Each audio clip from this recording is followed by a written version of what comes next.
لوگ کہتے ہیں کہ محبت میں سب کچھ جائز ہوتا ہے، پر غلط کہتے ہیں محبت میں صرف نکاح جائز۔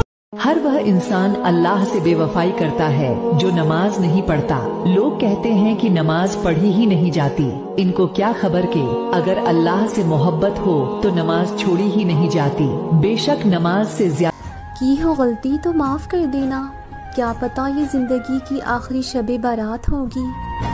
حضور نے فرمایا جو رمضان میں عبادت کر لے نا، ایمان کے ساتھ رمضان میں عبادت کر لے، اللہ اس کے پچھلے سارے ہی معاف فرما دیتا ہے۔ اب وہ نئی زندگی کا آغاز کرے۔ جس نے شب قدر پہ رو رو کے توبہ کی ہے وہ رمضان کے بعد کرپشن چھوڑ دے، جھوٹ چھوڑ دے، بددیانتی چھوڑ دے، دل دکھانا چھوڑ دے۔ جس نے رمضان میں روزے رکھے، تراویح پڑھی ہے، وہ نئی زندگی کا آغاز کرے۔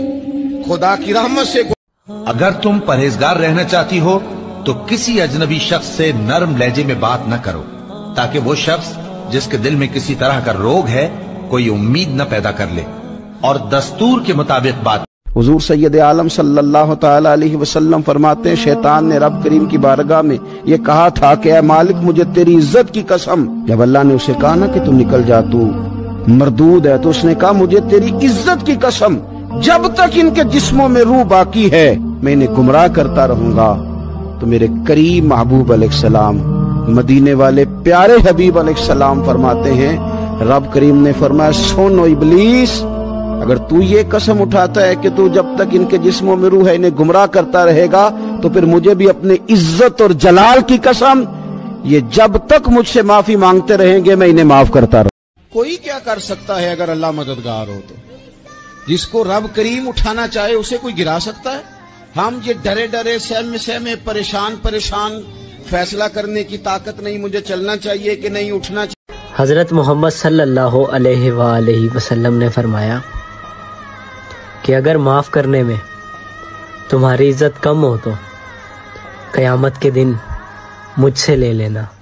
اللہ انہی لوگوں کی توبہ قبول فرماتا ہے جو نادانی سے بری حرکت کر بیٹھتے ہیں پھر جلد توبہ کر لیتی ہیں، بس ایسے لوگوں پر اللہ توجہ کرتا ہے اور وہ سب کچھ جاننے والا ہے، حکمت۔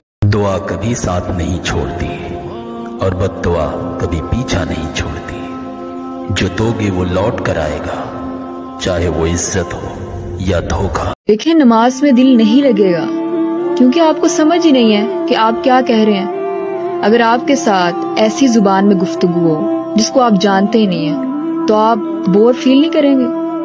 یقیناً یس۔